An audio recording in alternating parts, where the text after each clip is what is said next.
Hello traders, Gary Wagner here just after 11:30 in Honolulu, 4:30 in New York. It is Monday, November 17th, 2017, and this is the Daily Report for Gold and Silver.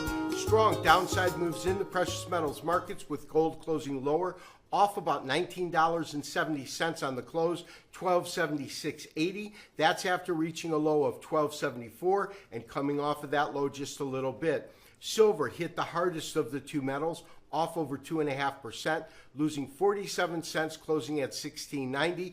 And the U.S. dollar was strong today, partially responsible for the move, up 0.4% at 94.01.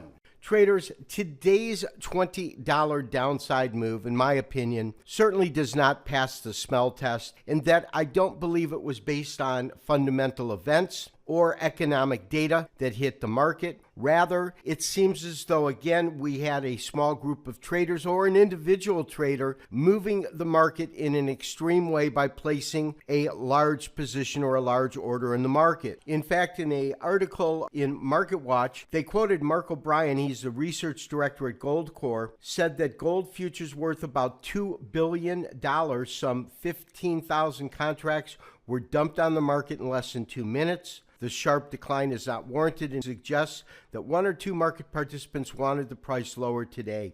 And traders, obviously, this isn't the first occurrence. Whether we look at what was called the fat finger trade that occurred back in June of this year, or the fiasco that we saw on August 25th and 26th, this market has been ripe with large participants moving the market in unrealistic ways very quickly and very suddenly. And even though we have seen the market move off of the lows, which today were around 1274, we're looking at a longer-term 2-hour bar chart, but we can see that in a period of 4 hours, this market sold off dramatically. On the final 6 hour of trading is when we actually hit the bottom, so that this was a long and extended event that actually occurred beginning last night as the market traded under pressure and culminated throughout the trading day. It's only been the last couple of hours in which the market has recouped a little bit, currently trading at $1276.80,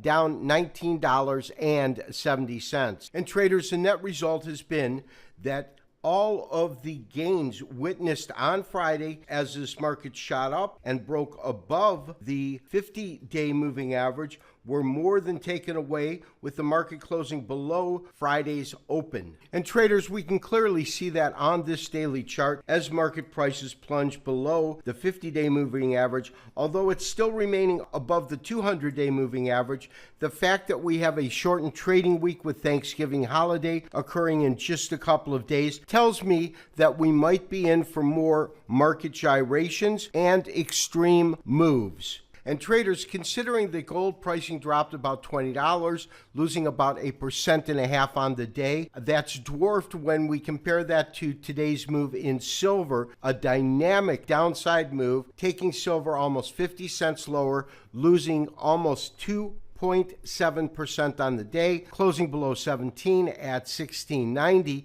And the key to both gold and silver is that today's move moves them back into that narrow and defined trading range that has been so prevalent in gold. Now, whereas I had hoped that we would see some sort of follow through today to the upside to indicate a genuine breakout, once again, we are disappointed in the fact that we have seen this market do a 180 right back into that defined range. We will maintain our neutral stance with no active trades, and especially as we get closer to the holiday weekend, prepare ourselves for a distinct possibility of more volatility. Traders, there's absolutely no doubt we have seen some increased volatility in the market recently.